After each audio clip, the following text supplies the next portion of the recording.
Friends, आज करने वाले हैं डीएलएड के मोस्ट वीवीआई ऑब्जेक्टिव। हमारा चैप्टर हो जाएगा परिसंचरण तंत्र और उत्सर्जन का महत्वपूर्ण ऑब्जेक्टिव करने वाले हैं। तो पहला पहला सवाल हो जाएगा, परिसंचरण तंत्र का मुख्य अंग कौन सा है। परिसंचरण तंत्र का मुख्य अंग क्या हो जाएगा। ऑप्शन नंबर सी हो जाएगा हृदय। परिसंचरण तंत्र का मुख्य अंग क्या है, हृदय है। अगला सवाल है, वह रक्त वाहिकाएं जो हृदय से रक्त को बाहर ले जाती है उसे क्या कहते हैं। उसे कहते हैं धमनियाएं। उसे क्या कहते हैं दोस्तों, धमनियाएं कहते हैं। अगला सवाल है, किस रक्त वाहिकाओं में वाल्व पाए जाते हैं। किस रक्त वाहिका में वाल्व पाए जाते हैं। तो शिराएं में वाल्व पाए जाते हैं। शिराएं में वाल्व पाए जाते हैं। अगला सवाल हो जाएगा, लाल रक्त कणिकाओं में ऑक्सीजन ले जाने वाला घटक कौन सा है। लाल रक्त कणिकाओं में ऑक्सीजन ले जाने वाला घटक हो जाएगा, ऑप्शन नंबर ए हो जाएगा हीमोग्लोबिन होता है। अगला सवाल है, रक्त का कौन सा घटक थक्का जमाने में मदद करता है। रक्त का कौन सा घटक थक्का जमाने में मदद करता है। तो option number B right answer हो जाएगा, प्लेटलेट्स रक्त का थक्का जमाने में मदद करता है। अगला सवाल है, मानव हृदय में कितने कक्ष होते हैं। तो मानव हृदय में 4 कक्ष होते हैं। मानव हृदय में कितने कक्ष होते हैं, तो 4 कक्ष होते हैं। अगला सवाल है, रक्त का शुद्धिकरण मुख्य रूप से किस अंग में होता है। रक्त का शुद्धिकरण मुख्य रूप से किस अंग में होता है। तो गुर्दे में होता है। राइट आंसर ऑप्शन सी हो जाएगा।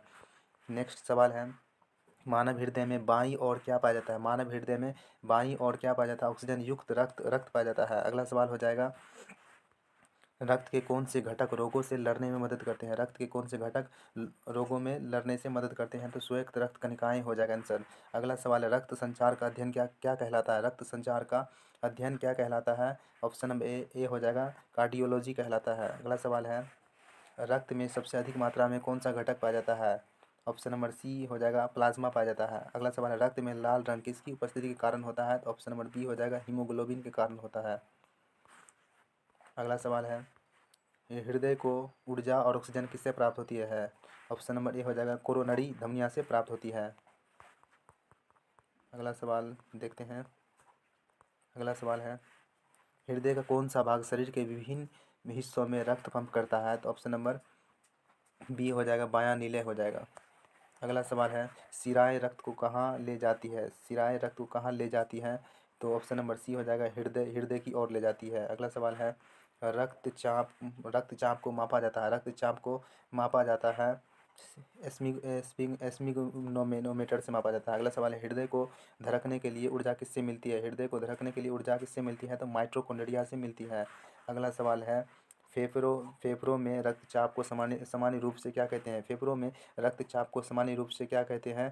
तो हो जाएगा, पल्मोनरी दाब कहते हैं। अगला सवाल है, सबसे छोटी रक्त वाहिकाएं कौन होती है। सबसे छोटी रक्त वाहिकाएं जो होती है, कोशिकाएं होती है। अगला सवाल है, कौन सी धमनी शरीर शरीर में अशुद्ध रक्त ले जाती है। कौन सी धमनी शरीर में अशुद्ध रक्त ले जाती है। तो पल्मोनरी धमनियाँ जो है शरीर में अशुद्ध रक्त ले जाती है।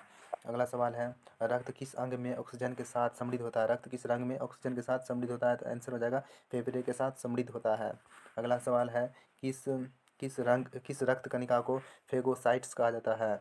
किस रक्त कणिका को फेगोसाइट्स कहा जाता है। तो ऑप्शन नंबर सी हो जाएगा, श्वेत रक्त कणिकाएं को कहते हैं। अगला सवाल है, रक्त का कौन सा घटक एंटीबॉडीज उत्पन्न करता है। रक्त का कौन सा घटक एंटीबॉडीज उत्पन्न करता है। तो लसिकानु एंटीबॉडीज उत्पन्न करता है। अगला सवाल है, रक्त का पीएच मान सामान्य रूप से होता है। ऑप्शन नंबर सी हो जाएगा, 7.4 होता है। हृदय की धड़कन को नियंत्रित करने वाला केंद्र कौन सा है। हृदय की धड़कन को नियंत्रित करने वाला कौन सा केंद्र होता है। मेड्यूला ऑब्लोगेंटा हो जाएगा। अगला सवाल है, मानव हृदय का वजन लगभग कितना होता है। मानव हृदय का वजन 250 से 300 ग्राम होता है। अगला सवाल है, रक्त का थक्का जमाने में किसकी मुख्य भूमिका होती है। रक्त का थक्का जमाने में किसकी मुख्य भूमिका होती है। तो फाइब्रोनोजेन का होती है। अगला सवाल, कौन सा रक्त समूह सार्वभौमिक होता है। कौन सा रक्त समूह सार्वभौमिक होता है। तो